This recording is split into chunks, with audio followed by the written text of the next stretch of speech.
What's going on, everybody? Thank y'all so much for joining us here for another episode of the Friday Night Lights Wildcat Recap. And for the 7th time now, man, we are doing it the morning after a win. Yeah, we've gotten a lot of practice at this point of talking about last night's game, post-dub, and so that makes it for a much more enjoyable Saturday, and last night was a lot of fun. It was. Wildcats got the win, 21-14, their 5th in a row, still undefeated in district play, still tied for first place. I mean, go back 2 months ago, if you would have told either of us we were going to be in this spot, we'd have said, that's amazing. Yeah, I would love that. No question. They've exceeded all expectations to this point.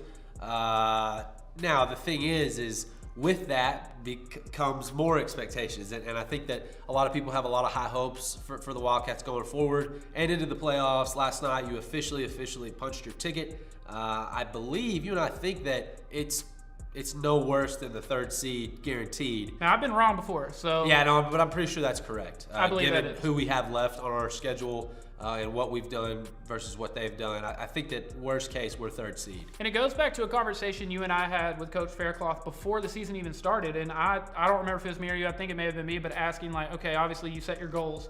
How much do they change as time goes on? And he did mention, I mean, well, first we got to do this, first we got to do that. But every time you're accomplishing something, it changes. Heck, if we have a chance to fight for the district, then now that's our goal. Right. Well, I don't think that to start the season, the goal was to be 7-1 realistically. I mean, that's always the positive outlook goal, but you've put yourself in a position at this point to where, again, and I've mentioned this a time or two, but you control your own destiny. We're not relying on anyone else to do anything as of now.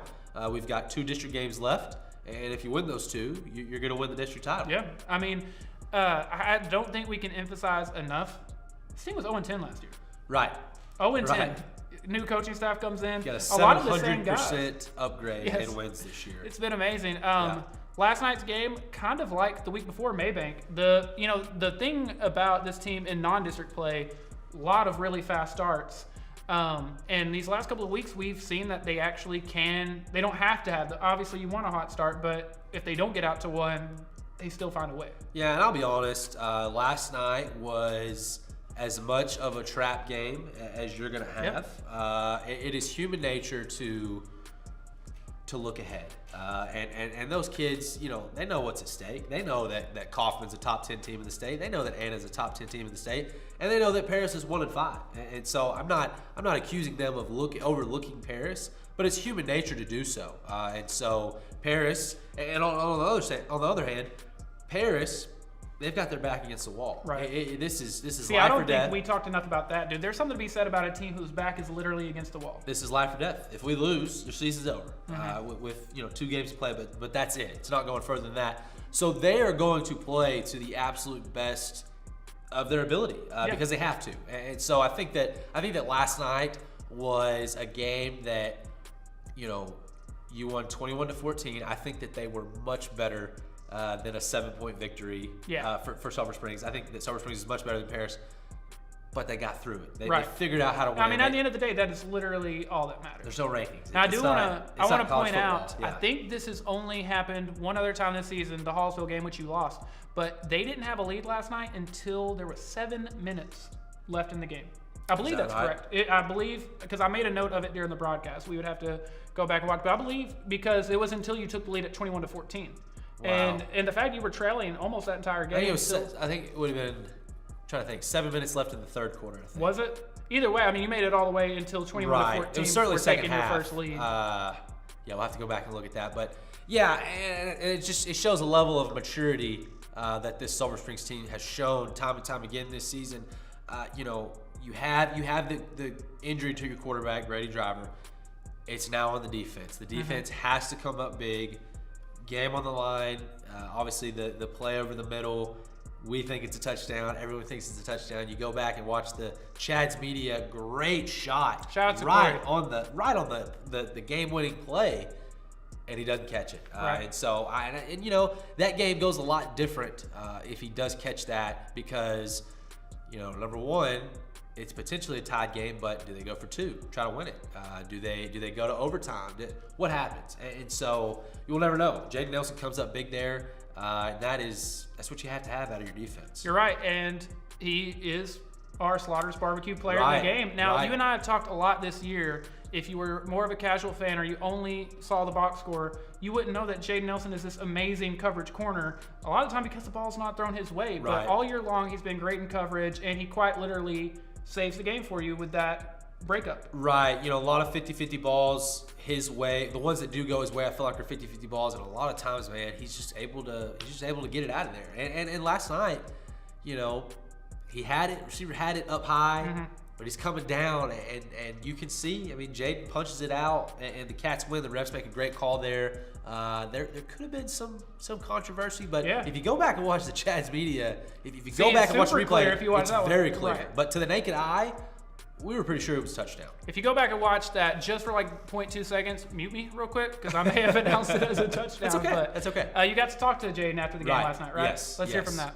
I'm here with defensive back Jaden Nelson. Jaden, talk about that last play. It comes right down to the end. You're able to break up the possible tying touchdown by the Paris Wildcats. Talk us through that. I was a little nervous, but you know it's me. I'm kind of him. So, you know, that's when he came down, I had to make the play. So, you know, I couldn't let him catch it. You know. I feel like all year you've had situations where, you know, a lot of 50-50 balls thrown your way, and you're able to just disrupt. You're able to disrupt the pass. You what's going through your mind there to get that ball out? All right. Well, I know my coach gonna be on my tail if I let him catch it, and you know, I just play hard, like try to make the stop, do the best I can, and it ends up working sometimes. You know? 3-0 in district. Talk about what that means for the Wildcats going forward. That's great for us. We just looking to have a good run in playoffs. Go pretty good in playoffs. Jaden, great game, buddy. Appreciate you, man. I'm here with offensive lineman Sean Dial. Sean, 3-0, big win tonight. Talk about what that means for the Wildcats going forward. It means we got a lot of work to do. We got a lot of stuff to fix and get ready for playoffs. So next week you've got Kaufman, okay? That's going to be a good opponent. What's the mindset this week of practice in preparation for that? We just got to be locked in, ready to go. We got 2 top 10 teams coming up, Kaufman and Anna, so we just got to be ready to go hit them in the mouth. Absolutely. Sulphur Springs officially punches their ticket to the playoffs tonight. The regular season's not over. Job's not done. Give me your last thoughts going forward. I'm ready to go. We got a lot of stuff to pick up and get ready for playoffs, but I'm ready to go. Appreciate you, man. Great game tonight. All right, Ron, so looking at these next couple of weeks, how are you feeling? I mean, I feel good. You know, we've talked about how it's set up nicely. You control your own destiny. Obviously, two tough opponents coming up, one on the road, one at home. It'll be interesting going forward what the status of starting quarterback Brady Driver is. We don't know, you know, the severity of the injury last night. He wasn't able to finish the game. You had sophomore Caden Mitchell come in.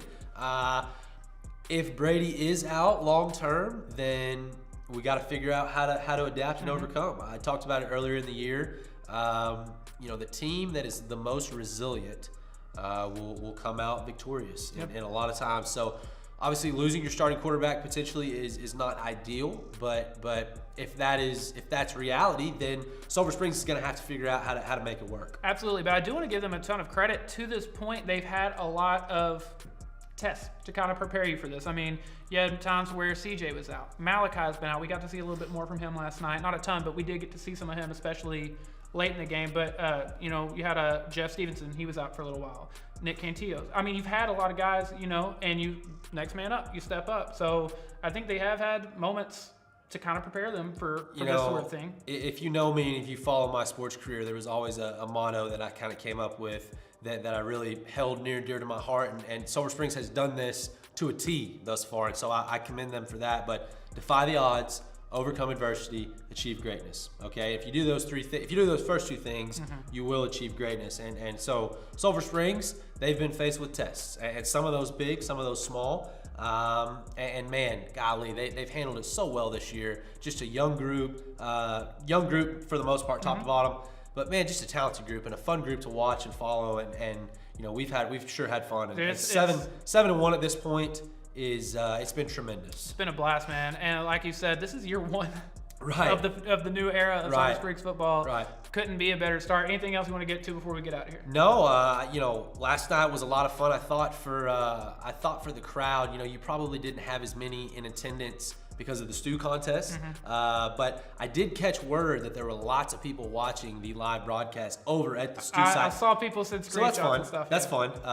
But, you know, for the fans that were there last night, boy, that fourth quarter was rocking. I mean, it was as loud as it's been all season because we really hadn't had a lot of games that have come down to the wire. Right. Certainly not at home, we haven't. And so that last play was awesome. I made the comment in my like 3 years of covering this team, I've never felt it like that. Yeah, so that was awesome. That was a lot of fun, man. And it's good. I'm telling you, it's good for those kids to experience wins like that. Absolutely. You need to know what it feels like to grind out a win. And right there, I'm sure there's going to be some people disappointed that, hey, we didn't blow out Paris like we thought we could have. Doesn't matter. Winning is hard. Winning is hard. I've talked to you about that before, that in college, man, I played on a really historically great college football team. And there were times where we didn't beat teams like we thought we should have, and people would be disappointed. Man, that's crazy. You won a football game. They gave you your best. We give our best. We won a football game, and so Sulphur Springs should feel no different. They should be hanging their heads high on that. They're 7-1, 3-0 in district, and having tremendous opportunity going forward. Absolutely. They also kind of have the ability to look back at that moment and know, hey, we can win these close games. When our back's up against the wall, we need that stop or whatever. We can do it. Ryan, we'll be back next Friday night from Kaufman, final road game of the season the regular season. Until the playoffs. Yeah. Playoffs. We'll see y'all next week. Thank y'all so much for hanging out with us, whether it was last night or this morning. Either way, we will see y'all next Friday night, hopefully again next Saturday morning. Until then, we'll see y'all.